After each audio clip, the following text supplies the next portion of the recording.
رب کریم نے ارشاد فرمایا الیوم اکملت لکم دینکم، آج میں نے تمہارے لیے تمہارا دین مکمل کر دیا ہے، مکمل ہو گیا دین، اس کے بعد کوئی اور دین نہیں آئے گا۔ اس آیت نے بتا دیا کہ حضور آخری نبی ہیں، دین مکمل ہو گیا، اب کسی اور پیغمبر کی، رسول کی، دین کی، کتاب کی ضرورت باقی۔ آج میں نے تمہارے لیے تمہارا دین مکمل کر دیا۔ اور کیا خوبصورت لفظ ہیں، قرآن پاک میں فرمایا وَأَتْمَمْتُ عَلَيْكُمْ نِعْمَتِي، اور آج میں نے تم پر اپنی نعمتیں تمام کر دی ہیں، نعمتیں مکمل کر دی۔ وَرَضِيتُ لَكُمُ الْإِسْلَامَ دِينًا، اور اللہ فرماتے ہیں میں نے تمہارے لیے دین اسلام کو پسند کیا ہے، یہ میری رضا ہے، یہ دین اسلام تمہارے لیے پسند کیا ہے۔ کوئی بندہ ساری زندگی مخلوق کی خدمت کرے، ساری زندگی رستوں سے کانٹے اٹھائے، ساری زندگی خیر کا کام کرے، کسی کو تکلیف نہ دے، لیکن اگر مسلمان نہیں نا، اگر کلمہ نہیں نہ پڑھتا، تو اس کی ساری عمر کی خیر بھی کسی کام کی نہیں۔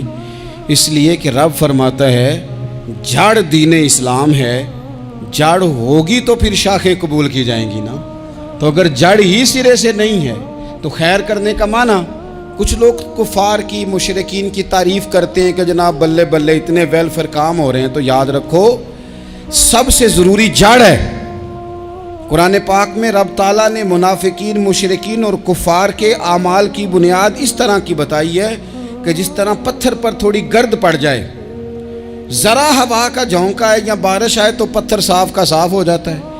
ان کے اعمال اس طرح کے ہیں۔ اس خیر کا کیا مطلب کہ جس خیر میں ایمان ہی شامل نہیں؟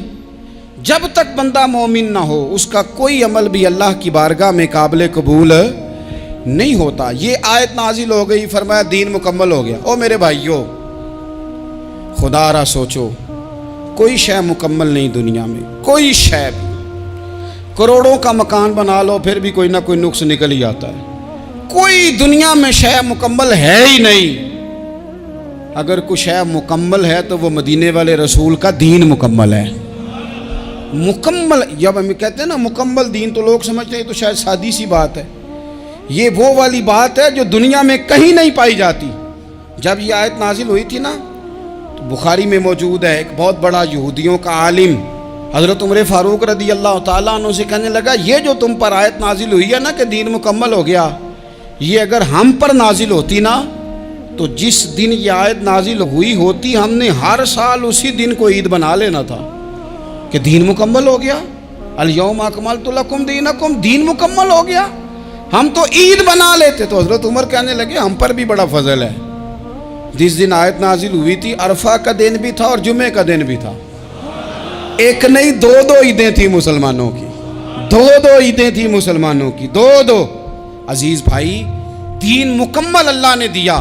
اور حضرت عبداللہ ابن عباس رضی اللہ تعالیٰ عنہ نے تو ایک مقام پہ اس کا ذکر بھی کر دیا۔ جب ان سے کسی یہودی نے کہا نا یہ آیت ہمیں ملتی تو ہم عید مناتے، تو فرمایا تم ایک مناتے نا، ہماری دو تھیں اس دن۔ جمعہ بھی تو مسلمانوں کی عید کا دن ہے نا۔ بہت سارے لوگ ہیں بیچارے جو کہتے ہیں اسلام میں عیدیں صرف دو ہیں، اور وہ بھی صرف پریشانی انہیں عید میلاد النبی والے دن ہوتی ہے، اس کی آگے پیچھے نہیں ہوتی۔ حالانکہ نبی پاک علیہ السلام نے کہا ہر جمعہ بھی عید ہے، خود حضور نے فرمایا، لیکن وہ اڑ جاتے ہیں کہ نہیں عیدیں صرف دو ہی ہیں۔ بھائی آپ یہ کہہ سکتے ہیں کہ اسلام کی معروف عیدیں دو ہیں، اپنے معنی اور مفہوم کے لحاظ سے جس کو یوم عید کہا جائے وہ عیدیں دو ہیں۔ تو نبی پاک صلی اللہ تعالیٰ علیہ وسلم نے میدان عرفات میں خطبہ دیا۔ یہ جو واعظ و نصیحت ہے نا، خطبہ، تقریر، یہ دنیا کر رہی ہے، کرتی رہے گی، کرتی چلی آئے گی، اور اس کو میرے نبی پاک علیہ السلام نے پسند فرمایا۔ خیر کی بات کرنے والے کو حضور نے دعا دی۔ محبوب فرمانے لگے اللہ جو میری حدیثیں یاد کر کے آگے پہنچائے اس کے چہرے کو تر و تازہ رکھنا۔ یہ ابلاغ دین بہت بڑی بات ہے اگر کوئی خلوص نیت سے کرے۔ لیکن کائنات ارضی میں وہ جو حضور کا خطبہ حجۃ الوداع ہے، وہ دستور ہے، وہ منشور ہے۔ انسانی حقوق پر اس سے بڑا چارٹر نہ پہلے کبھی تھا نہ قیامت تک دوبارہ بن سکتا ہے۔ اس کو خطبہ حجۃ الوداع کیوں کہتے ہیں؟ ایک تو مطلب یہ کہ حضور نے یہی آخری آج کیا، اور دوسری بات یہ تھی کہ اس خطبے کے تھوڑے ہی عرصے بعد میرے نبی پاک نے وصال ظاہری فرمایا، اور اس خطبے کو رسول پاک صلی اللہ تعالیٰ علیہ وسلم نے شروع کہاں سے فرمایا؟ یہ خطبہ دیکھیں شروع کہاں سے ہو رہا ہے۔ انسان دنیا میں ملتا بھی ہے، جدا بھی ہوتا ہے، یہ جو جدائی کا وقت ہوتا ہے نا، جدائی کا، شاید بڑی سوچ سمجھ کے کہا تھا حضرت میاں صاحب نے، بڑی غور کر کے انہوں نے کہا تھا کہ دریا کنڈے روخ نہ لائیے، جو آوے روڑ جاوے۔ آپ میدان میں درخت لگاتے ہیں تو کبھی پھل گرتا ہے تو زمین پہ گرتا ہے، اٹھا لیتے ہیں۔ اگر دریا کے کنارے ہو تو وہ تو دریا میں گرے گا اور روڑ جائے گا، چلا گیا، بہہ گیا۔ فرمانے لگے دریا کنڈے روخ نہ لائیے، جو آوے روڑ جاوے، تے پردیسی نال نہ یاری لائیے، او دا جدوں دل کرے ٹر جاوے، وہ تو چلا جاتا ہے۔ یہ خطبہ شروع کہاں سے ہو رہا ہے؟ یعنی ابھی آغاز کلام ہے، بات آگے آئے گی، آغاز کلام ہے۔ میں کہہ چکا ہوں ولی شاید عبادت کر کے بنے، تقوی اختیار کر کے بنے، ولی اللہ کی حرام کردہ ہر شے سے اجتناب کر کے بنے، وہ جس میں شبہ ہے اس سے بھی بچے تو پھر ولی بنے۔ لیکن صحابی تو حضور کی زیارت سے بنتا ہے نا، نبی پاک کی زیارت سے بنتا ہے، اور صحابہ تو وہ صحابہ تھے جن کی ہر صبح عید ہوتی تھی، خدا کا قرب حاصل تھا، نبی کی دید ہوتی تھی۔ وہ تو اس طرح کا ماحول تھا کہ نبی پاک نے فرمایا حضرت ابو ہریرہ سے یہیں بیٹھے رہتے ہو، تھوڑا ذرا کبھی کوئی کام بھی کر لیا کرو، وقفے سے ملنے سے محبت بھی بڑھتی ہے۔ تو حضرت ابو ہریرہ اٹھے اور ستون کے پیچھے سے ہو کے واپس آ گئے۔ فرمایا آ گئے ہو؟ عرض کی حضور دل ہی نہیں لگتا تو جائیں کہاں؟ وہ جو حضور سے آ کے کہتے تھے نا یا رسول اللہ صلی اللہ علیہ وسلم، حضرت ثوبان بن مالک، حضور نے فرمایا پریشان پریشان دکھائی دیتے ہو؟ کہا یا رسول اللہ ایک بات پریشان کرتی ہے۔ کہا وہ کیا؟ عرض کی حضور دل بے چین ہوتا ہے تو زیارت کو آ جاتا ہوں، آج ایک عجیب خیال آیا ہے، عجیب خیال آیا ہے، اور اس نے عجیب رنگ طبیعت میں بھر دیا ہے۔ فرمایا تمہیں کیا خیال آیا؟ عرض کی یا رسول اللہ صلی اللہ علیہ وسلم آج خیال آیا ہے کہ ثوبان ہے، تو حضور کا غلام ہے، جنت تو حضور کے صدقے ملے گی، لیکن یہ ہے کہ حضور تو ہوں گے نا نبیوں کے ساتھ، تجھے ملے گی پر ملے گی تو غلاموں کے محلے میں نا۔ تو دل میں خیال آیا کہ وہاں زیارت بھی ہوگی کہ نہیں؟ او جنت میرے کس کاری جتھے یار نظر نہ آوے، زیارت بھی ہوگی کہ نہیں؟ حضور کی بارگاہ میں جب حضرت ثوبان نے عرض کی تو رب کریم نے فرمایا محبوب جو تیری اور تیرے رب کی اطاعت کرے نا، اولئک انعم اللہ علیہم من النبیین والصدیقین والشہداء والصالحین، فرمایا ان کو اللہ نبیوں کے، صدیقین کے، شہداء اور صالحین کے ساتھ ہی جنت میں اکٹھا فرمائے گا، وہ اکٹھے رہے۔ تو جن کو تو جنت میں بھی حضور کی زیارت کے بغیر چین نہیں تھا، ان کو حضور نے خطبہ حجۃ الوداع شروع کرتے وقت پہلا جملہ پتہ کیا کہا؟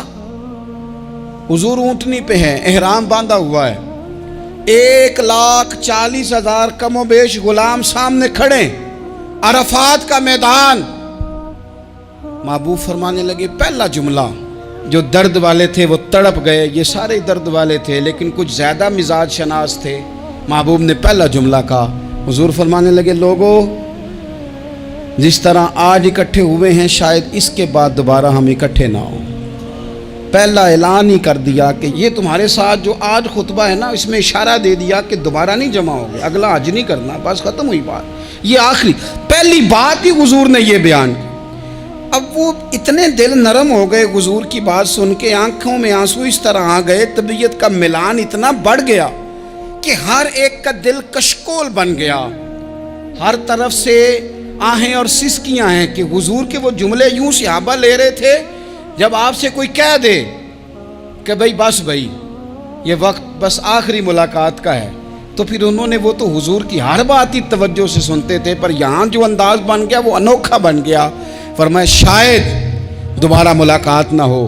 پھر میرے کریم محبوب صلی اللہ تعالیٰ علیہ وسلم نے فرمایا جس طرح تمہارے لیے یہ شہر حرمت والا ہے، مکہ حرمت والا ہے نا، ایک نیکی کرو تو مکے میں 1,00,000 کا ثواب، حرم مکہ میں، ایک گناہ کرو تو